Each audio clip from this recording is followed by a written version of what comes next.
చూస్ country delight, live better. ఇప్పుడే country delight app ని download చేసుకోండి. ఎక్కడ చూసినా గానీ గ్రౌండ్ ఫ్లోర్ లో అన్ని మీకు వచ్చిన గిఫ్ట్ ఆర్టికల్స్ లాగా కనిపిస్తున్నాయి. వెళ్ళినప్పుడు లేదా పాపం అభిమానులు వాళ్ళు ఇష్టంగా వచ్చి ఏదో కలవడానికి వచ్చినప్పుడు ఇక దానికి ప్లేస్ లేక అట్లా పెట్టేసాం, అన్ని అట్లా ఉన్నాయి. కానీ ఎంత బాగా ఆర్గనైజ్డ్ గా పెట్టుకున్నారు మేడం, ఎక్కడ చూసినా గానీ. అంటే ప్రతి చిన్న వస్తువుకి మీరు ఎంత వాల్యూ ఇస్తారు అనేది కూడా ఇక్కడ కనిపిస్తూ ఉంది. ఇదిగోండి ఇక్కడ కూడా షెల్ఫ్ లో ఎవరైనా అభిమానంతో ఇచ్చినప్పుడు వాటిని ఏం చేయలేము. అవునా, అది పాపం వాళ్ళు ఎంతో కష్టపడి చేసినారు. ఎంత అందంగా ఉన్నారు నిజంగా. రావి ఆకు మీద వేశారు, ఎవరో మీ పెయింటింగ్ వేసినట్టున్నారు మేడం. వాళ్ళ స్వతహాగా చేత్తోనే మీరంటే ఎంత అభిమానం ఉంటే. చాలా బాగుంది కూడా, ఎవరు వేశారో గానీ ఇప్పటికీ మనం గుర్తు చేసుకుంటున్నాం. చాలా తెచ్చిచ్చారు అట్లా పెయింటింగ్స్ గానీ. బట్ నేను అంటా ఉంటాను, ఎందుకు తీసుకొస్తారు, ఊరికే రండి కలవండి, అంతే ఎందుకు మీరు అంత ఎఫర్ట్ పెడతారు, అది అవసరం లేదని. బాగున్నాయి మేడం, తీసుకొచ్చినప్పుడు ఇంకా ఏమి అనలేము. ఇంకా అంతే చిన్న చిన్న వస్తువుల్ని కూడా మీరు నిజంగా ఎంత జాగ్రత్తగా పెట్టుకున్నారో అనిపిస్తుంది మేడం. ఖచ్చితంగా వైఎస్ రాజశేఖర రెడ్డి గారితో మీ అనుబంధం గురించి మాట్లాడుకోవాలి. మిమ్మల్ని మంత్రిగా నిలబెట్టిన వ్యక్తి మీరు కూడా, మీరేంటో ప్రూవ్ చేసుకున్నారు. ఎందుకంటే ఆంధ్రప్రదేశ్ రాజకీయాల్లో డికే అరుణ గారిది కూడా ఒక అధ్యాయం. 2004 లో నేను ఇండిపెండెంట్ ఎమ్మెల్యే కాబట్టి అక్కడ టెక్నికల్ గా సమాజ్వాదీ పార్టీ అని ఉండింది. నాకు గుర్తు ఇండిపెండెంట్ గుర్తుతో గెలిచిన, టెక్నికల్ గా సమాజ్వాదీ పార్టీ అని రాశాం కాబట్టి సమాజ్వాదీ పార్టీ అని ఉండింది. కాబట్టి వారు నాకు మంత్రి పదవి ఇవ్వలేకపోయారు ఫస్ట్ టర్మ్ లో. సో ఇవ్వలేకపోయినా నాకు డెవలప్మెంట్ పరంగా చాలా రకాలుగా ఫండ్స్ ఇచ్చారు. కాన్స్టిట్యున్సీ డెవలప్మెంట్ కి చాలా సహకరించారు. మొత్తం జిల్లాలో అడిగినవన్నీ కూడా, జిల్లాలో ఎక్కడైనా ఇష్యూస్ ఉంటే అడిగిన వాటికంతా కూడా సహకరించారు. సో చాలా ఒక సిస్టర్ లాగా చూసేవాళ్ళు వాళ్ళు.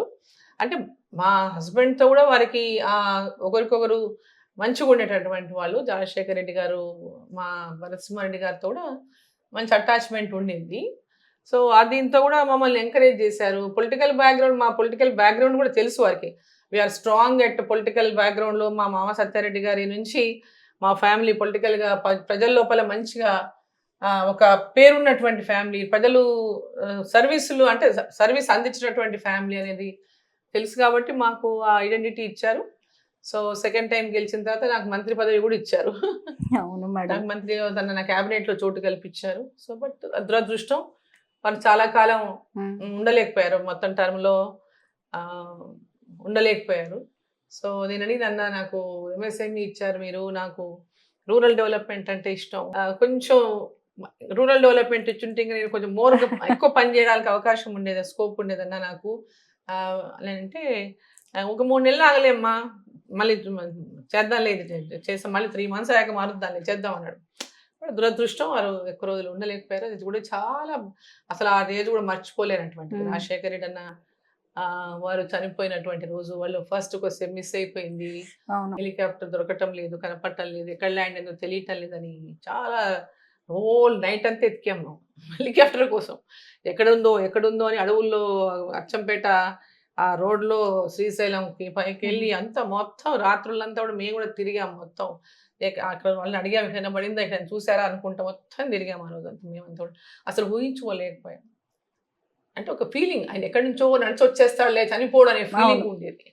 సో సరే, అది చాలా మిస్ చేస్తాము, రాజశేఖర్ రెడ్డి చాలా మిస్ చేస్తాము. మీరు మంత్రిగా ఉన్న టైంలోనే రాజశేఖర రెడ్డి గారు, రోషే గారు, కిరణ్ కుమార్ రెడ్డి గారు కూడా అప్పటికే సీఎం అయినట్టున్నారు. రోషే గారు అయ్యారు ఫస్ట్, రోషే గారి తర్వాత కిరణ్ కుమార్ రెడ్డి. అందరి క్యాబినెట్ లో పనిచేశారు మీరు. అవును, అప్పుడు మీరుండేవారు, కొండా సురేఖ గారు ఉండేవారు, తర్వాత సబితా ఇంద్రారెడ్డి గారు, సునీత గారు, అవును, ఎంత మంది మహిళా మంత్రులు ఉండేవాళ్ళు మేడం. ఇప్పుడు తలుచుకుంటే నిజంగా 5 తెలంగాణ నుంచే, 5 తెలంగాణ నుంచే. అబ్బా, అప్పటి మన మహిళా మంత్రులు 6 మంత్రులు, 5 తెలంగాణ నుంచే ఉన్నాం. ఒక్కరే గల్లా అరుణ కుమారి గారు ఆంధ్ర నుంచి ఉన్నారు, తిరుపతి నుంచి. గల్లా అరుణ మేడం, అవును నిజమే. ఇప్పటికీ తలుచుకుంటుంటే అసలు మహిళా మంత్రులు ఆ హోదా, హుందాతనం బాగుండేది మేడం ఆ రోజుల్లో. అంటే వారు మాకున్నటువంటి, అంటే మేము చేయగలుగుతాము, మాకున్నటువంటి సమర్థతను గుర్తించి మాకు మంత్రి పదవులు ఇచ్చారు. సో అందరు కూడా అలానే వాళ్ళ నిరూపించుకున్నారు. ఆల్ విమెన్ మినిస్టర్స్ అంతా కూడా దే హ్యావ్ ప్రూవ్డ్ దెమ్సెల్వ్స్. చక్కగా వారి యొక్క శాఖలను అంటే అంటే వాళ్ళ అవును. శాఖలలో సమర్థవంతంగా పరిపాలించడంలో అందరూ కూడా they have proved, all women ministers are all proved themselves. నిజమే మేడం. ఈ రోజు కూడా మీరందరూ ఇలా నిలబడ్డారు, పెద్ద పెద్ద నేషనల్ పార్టీలోకి వచ్చి కూడా మళ్ళీ మీరు రాజ్యం ఏలగలుగుతున్నారు అంటే ఆ రోజుల నుంచి వచ్చిందే మేడం ఇదంతా కూడా. ఇప్పుడు ఎవరైనా మన లోపల ఉన్నటువంటి ఏదైనా ఒక శక్తి కానివ్వండి, సామర్థ్యం కానివ్వండి, బయటికి రావాలి అంటే అవకాశం రావాలి. కరెక్ట్. అవకాశం వచ్చినప్పుడే ఆ మన సామర్థ్యం గాని మన శక్తి గాని బయటకు వస్తాయి, లేకపోతే ఎట్లా వస్తాయి?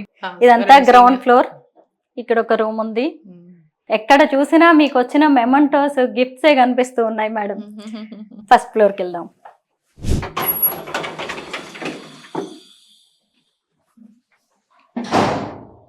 ఫస్ట్ ఫ్లోర్కి వచ్చాం. ఇటు నుంచి వెళ్తే సెకండ్ ఫ్లోర్కి వెళ్ళొచ్చు. అదిగోండి సెకండ్, థర్డ్ ఫ్లోర్స్.